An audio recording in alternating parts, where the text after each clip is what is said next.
Hello बच्चों, read this question. The question says state the of friction force. इस question के अंदर हमसे डायरेक्शन है वो पूछ रखी है। तो बात करते हैं हम लोग की कंसेप्ट की यदि बात की जाए की कंसेप्ट, तो की कंसेप्ट क्या होगा इस क्वेश्चन के लिए।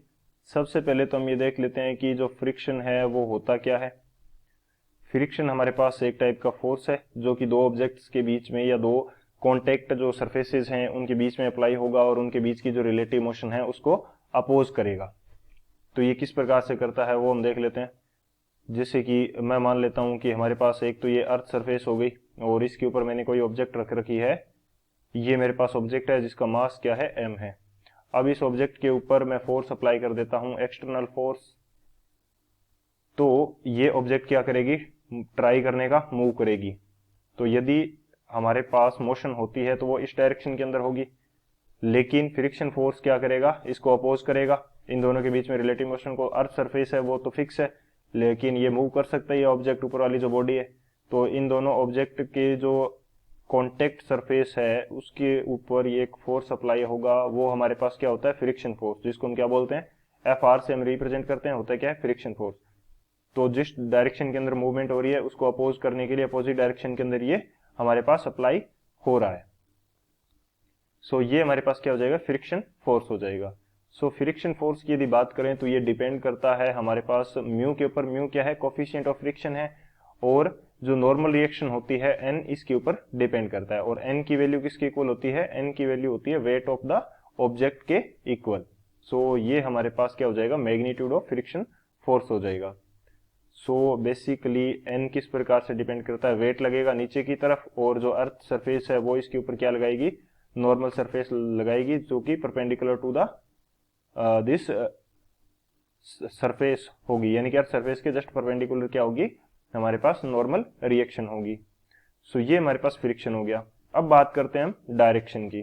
तो हम सॉल्यूशन के अंदर देखते हैं इसको। अगर मैं बात करता हूं सॉल्यूशन की, तो सॉल्यूशन मेरे पास क्या हो जाएगा इस क्वेश्चन के लिए। हमें पूछ रखा है कि डायरेक्शन ऑफ फ्रिक्शन फोर्स क्या होगी। तो जनरली हमारे पास डायरेक्शन जो होती है in the opposite direction of क्या होगी, मोशन होगी। जनरली हमारे पास क्या होगी direction, in the opposite direction, in the opposite direction of motion of body, motion of body ये हो जाएगा। लेकिन हमारे पास एक कंडीशन ऐसी भी हो सकती है कि जब हमारे पास ये in the direction of body ये फ्रिक्शन फोर्स अप्लाई हो, वो कौन सी कंडीशन होगी, वॉकिंग की यदि कंडीशन की बात करें, जैसे कि हम अर्थ सरफेस है इसके ऊपर वॉक कर रहे हैं, तो हम हमारे पैर के थ्रू इसको क्या करते हैं, अर्थ सरफेस के ऊपर एक पीछे की तरफ फोर्स लगाते हैं। यहां हम फोर्स क्या लगाएंगे, जो फोर्स हम लगा रहे हैं यानी कि एफ, एक्सटर्नल फोर्स जो है वो क्या हो जाएगा, हमारे द्वारा लगाया गया फोर्स होगा जो कि हम अर्थ सरफेस के ऊपर लगा रहे हैं पीछे की डायरेक्शन में। और इस डायरेक्शन में हमारे पास क्या अप्लाई होगा, फ्रिक्शन फोर्स, जो कि हमें आगे की तरफ मूव कराएगा। बेसिकली ये जो फ्रिक्शन फोर्स है ये हमें स्लिप होने से बचाता है और हम इजीली वॉक कर पाते हैं। और हमारी मूवमेंट भी किस डायरेक्शन के अंदर है, फॉरवर्ड डायरेक्शन के अंदर, मूवमेंट भी इस डायरेक्शन के अंदर है। तो जनरली ये होता है, लेकिन in the opposite direction of motion भी अप्लाई हो सकता है, but can be applied, can be work in direction of motion, direction of motion also।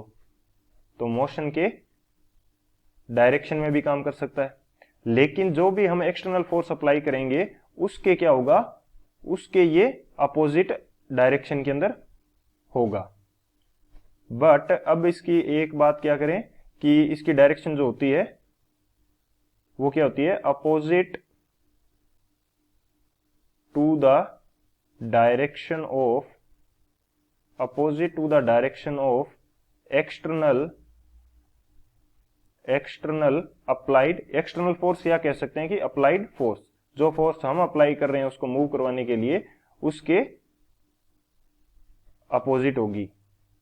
Basically ये हमारा कंसेप्ट ज्यादा बेटर रहेगा क्यों? क्योंकि जब हमारे पास मोशन नहीं भी हो रही है तब भी हमारे पास क्या होता है, फ्रिक्शन फोर्स अप्लाई होता है। जैसे यहाँ पे ऑब्जेक्ट रखी हुई है, ये ऑब्जेक्ट होगी, इसके ऊपर मैंने एक्सटर्नल फोर्स अप्लाई किया, लेकिन मोशन नहीं हो रही। क्यों नहीं हो रही? क्योंकि जो फ्रिक्शन फोर्स है उसकी वैल्यू ज्यादा है किससे? एक्सटर्नल फोर्स से। और फ्रिक्शन क्या होता है? ऑटो एडजस्टेबल होता है, जितना हम एक्सटर्नल फोर्स लगाएंगे उतना ही हमारे पास फ्रिक्शन अप्लाई होता है। अदरवाइज ये ऑटो एडजस्टेबल नहीं होता तो फ्रिक्शन फोर्स की तो वैल्यू ज्यादा है, तभी तो ये मूव नहीं कर रही है। और फ्रिक्शन फोर्स की वैल्यू ज्यादा नहीं कह सकते, बेसिकली इक्वल है, equal to the external force है। ज्यादा होती तो ये क्या करता, पीछे की तरफ मूव करने लग जाती ऑब्जेक्ट। ज्यादा नहीं है, जस्ट क्या है, equal to the external force है। तो यहाँ पे एफ एक्सटर्नल फोर्स के इक्वल है फ्रिक्शन फोर्स, लेकिन यहां भी क्या है, एक्सटर्नल फोर्स के अपोजिट टू द डायरेक्शन में ये क्या लग रहा है, अप्लाई हो रहा है। So this is the final answer. I hope you understood it well. Best of luck. Thank you.